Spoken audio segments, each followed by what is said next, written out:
Hello বন্ধুরা, আজকে আমি আবার হাজির হয়েছি তোমাদের জন্য একটি মজাদার রেসিপি নিয়ে।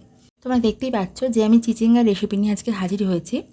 চিচিঙ্গা আমরা অনেক রকমভাবে খেয়ে থাকি, তো আজকে আমার মতো করে চিচিঙ্গাটা এবার রান্না করে দেখো বন্ধুরা। ভাত, রুটি, পরোটা সব কিছুর সাথে জাস্ট জমে যাবে, আঙুল চেটে ফুটে সার্ভ করে খাবে।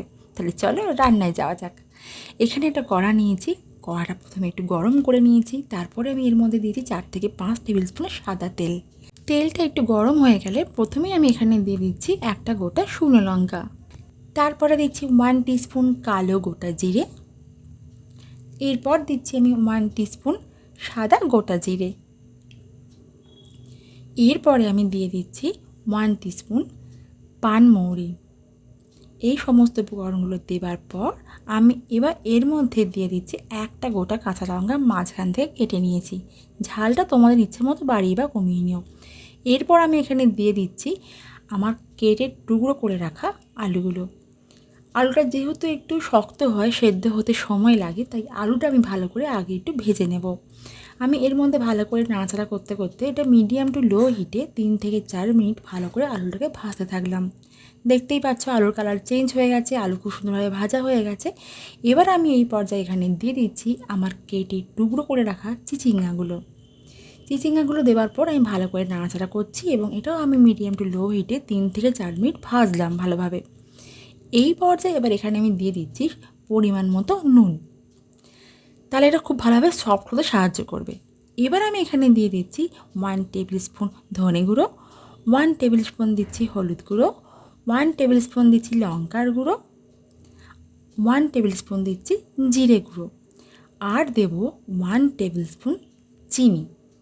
এই সমস্ত শুকনো উপকরণগুলো দেওয়ার পর আমি এটাকে ভালো করে উপর নিচে নাড়াচাড়া করে মিশিয়ে নিচ্ছি এবং এটাকে এইভাবেই আমি 3 থেকে 4 মিনিট মিডিয়াম টু লো হিটে রেখে ভাজতে থাকছি।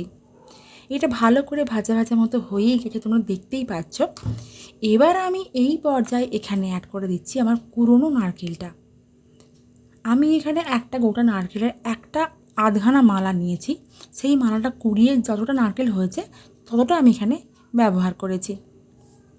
সমস্ত উপকরণ ভালো করে নাড়াচাড়া করে নিচ্ছি এবং ভালো করে মিশিয়ে নিচ্ছি এবং এটাও আমি ভালোভাবে 1 থেকে 1.5 মিনিট মতো প্রথমে হাই হিটে একটু ভেজে নিয়েছি।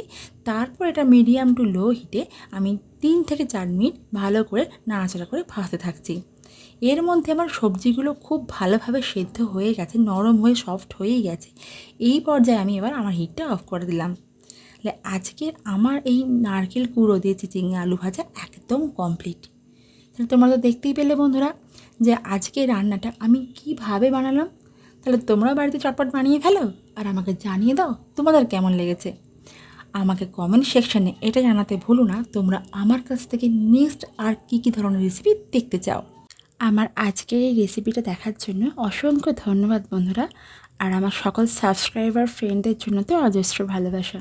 আর আজকের আমার এই রান্নাটা ভালো লেগে থাকলে তোমরা আমাকে প্লিজ একটা লাইক করে যেতে ভুলো না। আমার চ্যানেলে নতুন বন্ধুরা আমাকে প্লিজ সাবস্ক্রাইব করো। তোমরা সকলে ভালো থেকো, সুস্থ থেকো, আমার চ্যানেলের সাথে থাকো।